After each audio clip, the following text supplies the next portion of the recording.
ಎತ್ತ ಕಣ್ಣು ಹಾಯಿಸಿದರೂ ಹಾಳು ಬಿದ್ದ 10 ಬಸ್ಗಳೇ ಕಾಣೋ ಈ ಜಾಗಕ್ಕೆ ಬಂದು ನಿಂತಿರೋದು ಈ ಬಸ್ಗಳನ್ನ ಹೊಂದಿದ್ದ ಸಂಸ್ಥೆಯ ಯಶೋಗಾಥೆಯನ್ನ ಹೇಳೋಕೆ ಮಲೆನಾಡಿನೆಲ್ಲೆಡೆ ಮನೆ ಮಾತಾಗಿ ದಿಢೀರನೆ ಮರೆಯಾಗಿ ಹೋದ ಈ ಮೋಟಾರು ಬಂಡಿಗಳ ನೋವಿನ ಕಥೆಯನ್ನ ತೆರೆದಿಡೋಕೆ ಸಹಕಾರ ಸಾರಿಗೆ ಸಂಸ್ಥೆ ಏಷ್ಯಾದ ಈ ಅತಿದೊಡ್ಡ ಸಾರಿಗೆ ಸಂಸ್ಥೆಯನ್ನ ಹುಟ್ಟು ಹಾಕಿದ್ದು ಯಾವುದೇ ಉದ್ಯಮಿಗಳಲ್ಲ, ಕಾರ್ಮಿಕರೇ ಕಟ್ಟಿ ಬೆಳೆಸಿದ ಸಂಸ್ಥೆ ಅಂದ್ರೆ ನಂಬೋಕು ಸಾಧ್ಯವಾಗಲ್ಲ.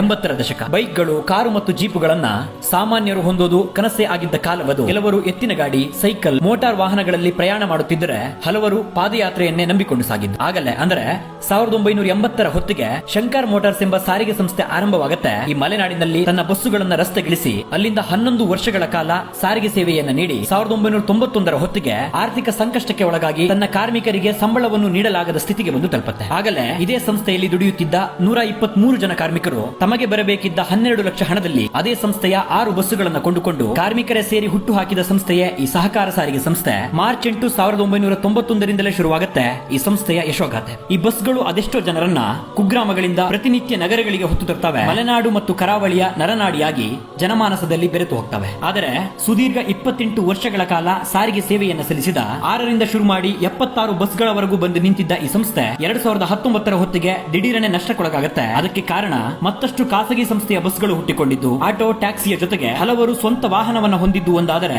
ಈ ಸಂಸ್ಥೆಯ ಆಡಳಿತ ವೈಫಲ್ಯವು ಮತ್ತೊಂದು ಮುಖ್ಯ ಕಾರಣವಾಗುತ್ತೆ. ಪಡೆದ ಸಾಲವನ್ನ ಹಿಂದಿರುಗಿಸದೆ ಈ ಸಂಸ್ಥೆಗೆ ನ್ಯಾಯಾಲಯ ಮುಟ್ಟುಗೋಲನ್ನು ಹಾಕತ್ತೆ. ಅಂದು ರಸ್ತೆಯಿಂದ ಸರಿದು ನಿಂತ ಈ ಬಸ್ಸುಗಳು ಇಂದಿಗೂ ಸ್ತಬ್ಧವಾಗಿ ನಿಂತಿವೆ.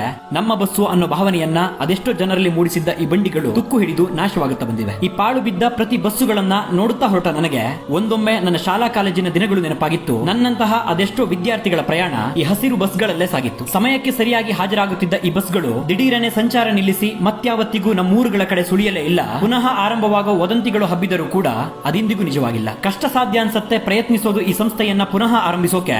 ಆದರೂ ಮತ್ತೆ ಈ ಬಸ್ಗಳು ರಸ್ತೆಗಿಳಿಯಲಿ ಅನ್ನೋದೇ ನನ್ನಂತ ಹಲವು ಮಲೆನಾಡಿಗರ ಹೆಬ್ಬಯಕೆ.